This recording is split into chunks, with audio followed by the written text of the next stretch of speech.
Hey guys, I want to talk today about the myth of just heading towards love and light.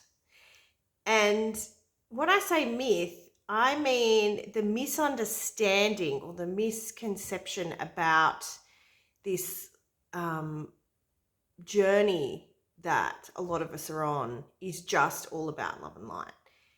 Now, everything is a paradox, and this is another one because it kind of is and it kind of isn't at the same time.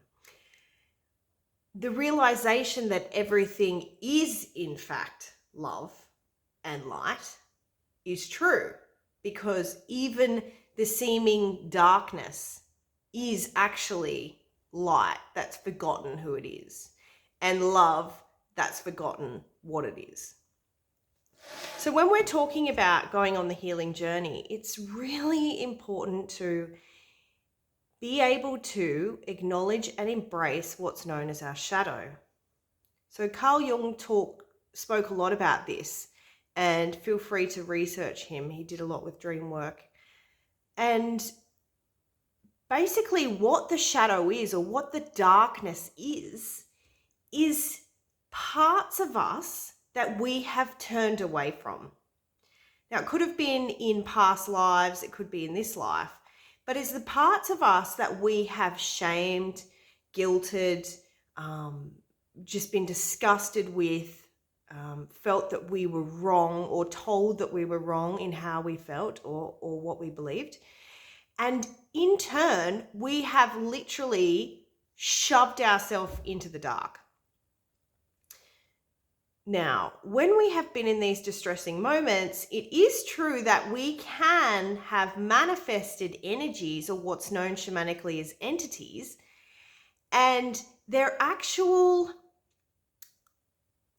energetic beings, if you want to call them that have been created by us, because we have been in a state of panic or trauma, or, there's many reasons why we create this, grief, loss, anything, because we actually are that powerful, that we are generating all of these energies by our intense emotion, by our feeling, because emotion is energy in motion, right?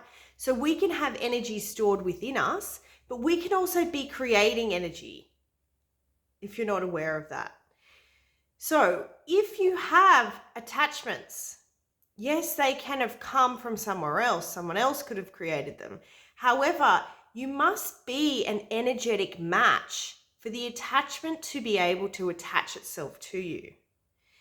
Now, once it does, it can, with your permission only, allow itself to manifest and, I guess, it can alter your behavior or convince you of things or put confusion energy or whatever. Yes, it has its own consciousness, because everything is consciousness, right? And some are more powerful than others. But the one thing to remember is you are more powerful than anything. And we don't need to fear these things, because we are more powerful and we created them. And there is a reason if they're there, and it's because we are an energetic match for them.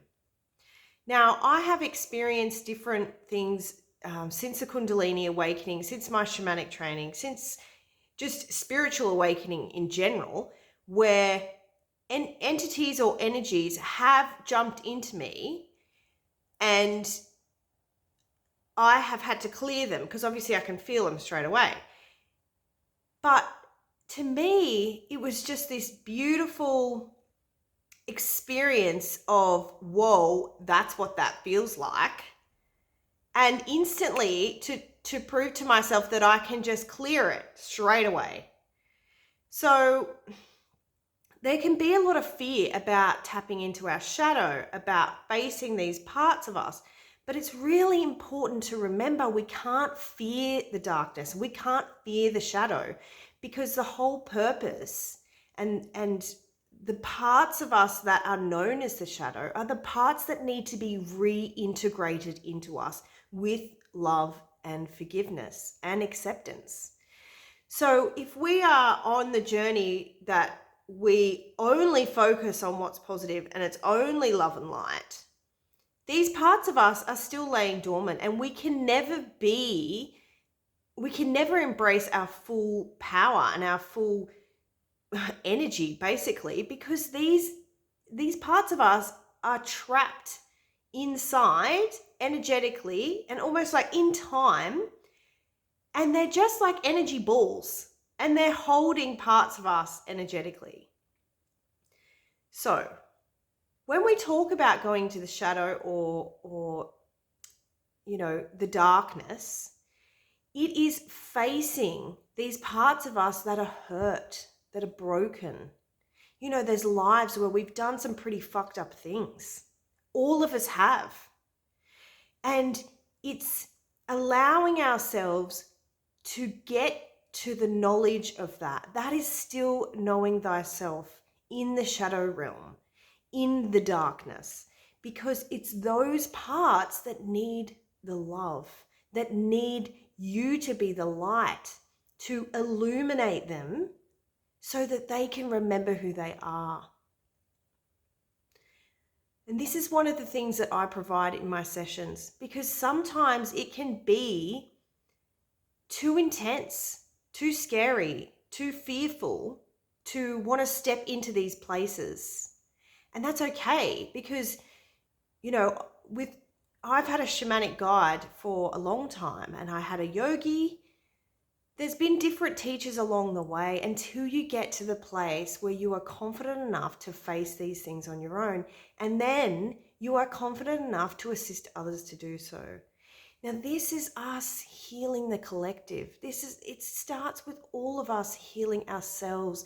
It starts with delving into that which we don't want to see, that which we can't see. That's why it's known as the darkness.